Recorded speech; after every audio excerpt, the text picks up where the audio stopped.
اللہ علیہ وہ احادیث لائیں گے جو ہجرت سے متعلق ہیں اور جو بدو کے اندر یعنی دیہات کے اندر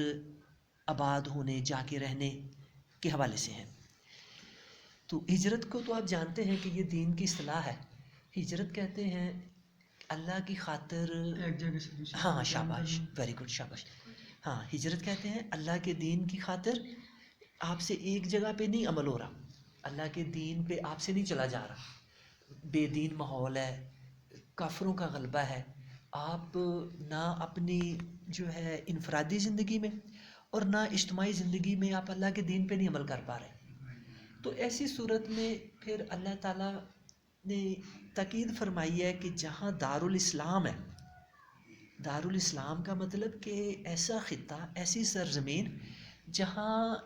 مسلمانوں کا غلبہ ہے اور اسلام پہ عمل ہو رہا ہے، اس کو دارالاسلام کہتے ہیں. حکم ہے کہ آپ یہ بے دین علاقہ چھوڑ کے تو اس دارالاسلام میں چلے جائیں دین کی خاطر، اللہ کے دین پہ عمل کرنے کی خاطر. تو اسی وجہ سے میں آپ کو چھوٹی سی مثال دیتا ہوں. جب انگریزوں کا غلبہ تھا بر صغیر پہ، تو اس زمانے میں آپ نے شاید بڑوں سے سنا ہوگا کہ ایک تحریک ہجرت جو ہے شروع کی تھی مسلمانوں نے، اور اس کا مقصد یہ تھا کہ وہ علماء کرام نے مقامی لوگوں کو کہا کہ جن سے دین پہ عمل نہیں ہو رہا یہاں کافروں کے غلبے کے اندر، وہ ہندوستان کو چھوڑ کے تو ایسے علاقے میں چلے جائیں جہاں پہ جا کے وہ اپنے دین کو بچا سکے، دین پہ عمل کر سکے. پھر بہت سارے مسلمان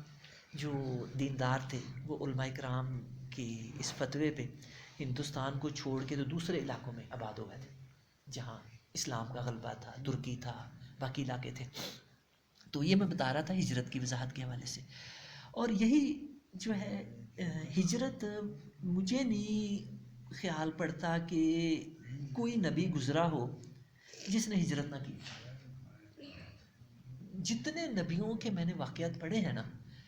مجھے سب کے زندگی کے اندر ہجرت کا پہلو جو ہے نا یہ لازماً نظر آتا ہے. کسی نبی کو دیکھ لیں، انہوں نے جو ہے آخر کار جو ہے دین کی خاطر ہجرت کی، اللہ کے ہر نبی نے. اور خود ہمارے پیارے نبی صلی اللہ علیہ وسلم اور آپ کے صحاب نے بھی، آپ جانتے ہیں ہجرت کی، اپنا علاقہ مکے کا جہاں پلے بڑے، جہاں زندگی گزاری، بچپن گزارا، اس کو چھوڑ کے تو مدینہ منورہ تشریف لے آئے. اس کو کہتے ہیں ہجرت، اپنا گھر بار چھوڑ کے دین کی خاطر دوسرے علاقے میں چلے جانا جہاں دین پہ جا کے ہم عمل کر سکیں. اور باقی مسلمانوں نے ایک اور ہجرت بھی کی تھی، وہ سن 5 نبوی کے اندر، اس کو ہم کہتے ہیں ہجرت حبشہ. یعنی بہت سارے مسلمان جن کو کفار بہت تنگ کر رہے تھے اور بڑے ظلم ان پہ ڈال رہے تھے، تو نبی علیہ السلام نے ان کو اجازت دے دی تھی. وہ سن 5 نبوی میں ہی،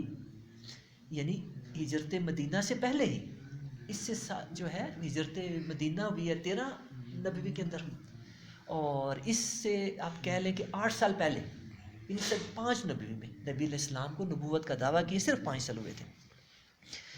تو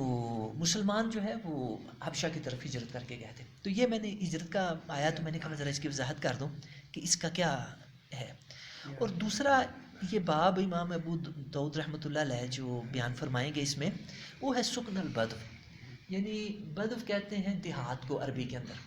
کہ دیہات کے اندر سکونت اختیار کرنا، جا کے قیام کرنا، یہ کیسا ہے. تو اس کو ہم زیادہ لمبا نہیں کریں گے اس معاملے کو، صرف ایک حدیث مبارکہ آج میں اس میں جو ہے وہ بیان کروں گا. بن شریح رضی اللہ یہ اپنے ان ابی اپنے والد سے اس کو روایت فرماتے ہیں. قال سألت عائشہ رضی اللہ عنہا عن البداوتی، کہتے ہیں کہ میرے والد نے حضرت عائشہ رضی اللہ تعالیٰ عنہ سے سوال کیا بداوا کے بارے میں. بداوا کا مطلب دیہات کے اندر جا کے سکونت اختیار کرنا، دیہات کی طرف جانا، وہاں جا کے ٹھہرنا. فقالت، حضرت عائشہ فرمانے لگی، کان رسول اللہ صلی اللہ علیہ وسلم یبدو الی ہذہ الطلا، اچھا یہ جو جملہ ہے یہ گو کہ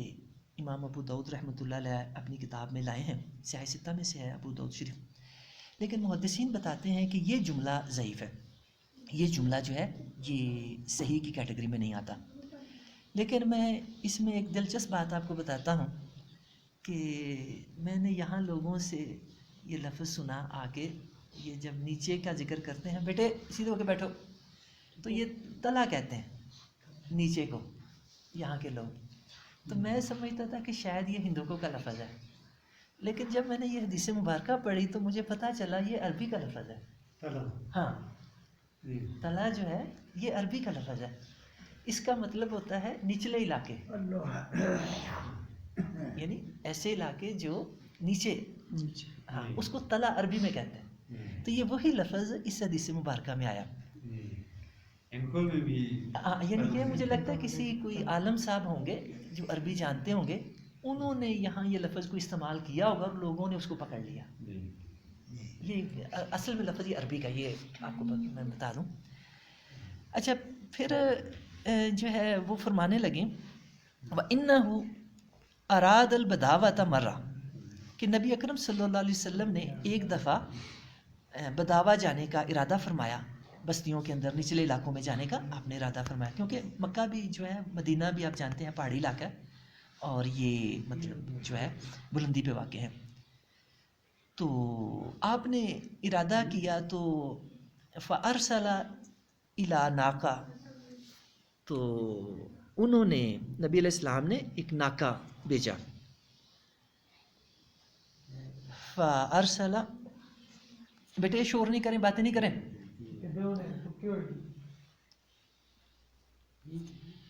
اچھا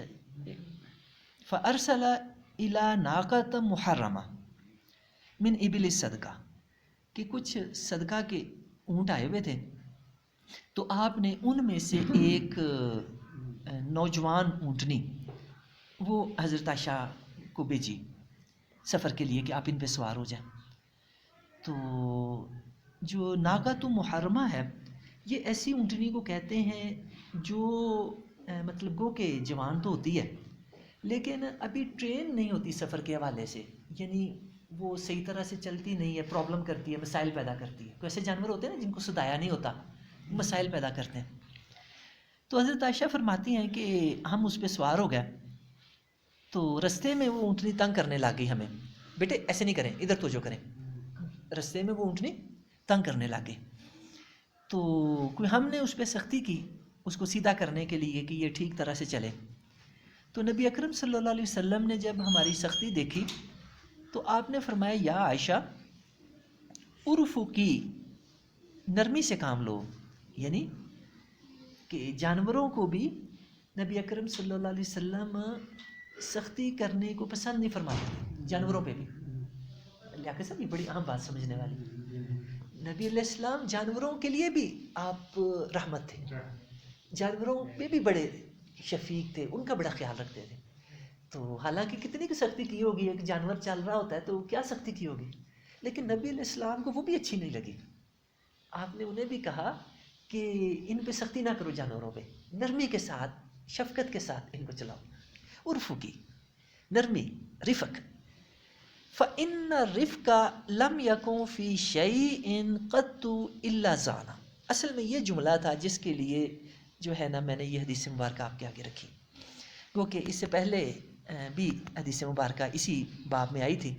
تو وہ مطلب جو ہے میں نے اپنے طور پہ مطالعہ کی لیکن آپ کے آگے نہیں رکھی، لیکن یہ جو جملہ تھا نا یہ بڑا اہم مجھے اپیل کیا، میں نے کہا کہ یہ میں آپ حضرات کے آگے بھی رکھوں، یہ بہت پیارا جملہ ہے، یہ بڑا قیمتی جملہ ہے، اور بیٹے ابو بکر میری طرف توجہ کرو، باتیں نہیں کرو۔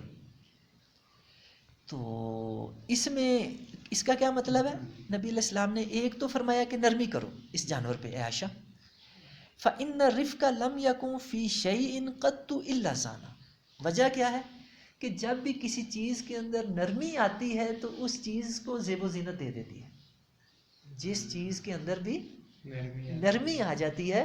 اس چیز کے اندر زیب و زینت پیدا ہو جاتی ہے، وہ چیز اچھی ہو جاتی ہے۔ اور پھر فرمایا وَلَا نُزِعَ مِنْ شَيْءٍ قَطْ، الا شانا، اور جس چیز سے نرمی نکل جاتی ہے وہ چیز عیب دار ہو جاتی ہے، وہ چیز عیب دار ہو جاتی ہے، وہ چیز بری ہو جاتی ہے۔ یعنی نبی اکرم صلی اللہ علیہ وسلم نے نرمی کی اہمیت بتائی، اور یہ چیز جو ہے ہمارے مزاج کا حصہ ہو جانی چاہیے کہ ہمارے پیارے نبی صلی اللہ علیہ وسلم نے اتنی تاکید فرمائی، بیٹے آرام سے ادھر توجہ کرو، اتنی اس کی اہمیت بتائی کہ نرمی جو ہے مسلمان کے مزاج کا حصہ ہو جانی چاہیے، کہ یہ نرمی جس چیز کے اندر آپ نے فرمایا آ جاتی ہے اس کے اندر زینت پیدا کر دیتی، اس کو اچھا کر دیتی، اور جس چیز سے نرمی نکل جاتی ہے اس کو عیب دار کر دیتی۔ شان کا لفظ استعمال ہوا ہے، اور شین کہتے ہیں عیب کو عربی میں، شین کا مطلب عیب، اس کے اندر عیب آ جاتا ہے جس چیز سے نرمی نکل جاتی ہے۔ تو مجھے یہ حدیث مبارکہ بہت پیاری لگی، اور اسی مطلب جو ہے نا یہ لاسٹ والا جو جملہ تھا میں نے اسی کی خاطر یہ حدیث مبارکہ آپ کے سامنے رکھی۔ مجھے یہ بہت اچھا لگا کہ یہ ہمارے مزاج کا حصہ ہونا چاہیے، اور جو ہے ہمیں اپنے مزاج کا حصہ بنانا چاہیے نرمی کے اندر۔ ہاں، اللہ تعالیٰ ہمیں دین کو سمجھنے کی، عمل کی توفیق عطا فرمائے۔ وآخر دعوانا ان الحمد للہ رب العالمین۔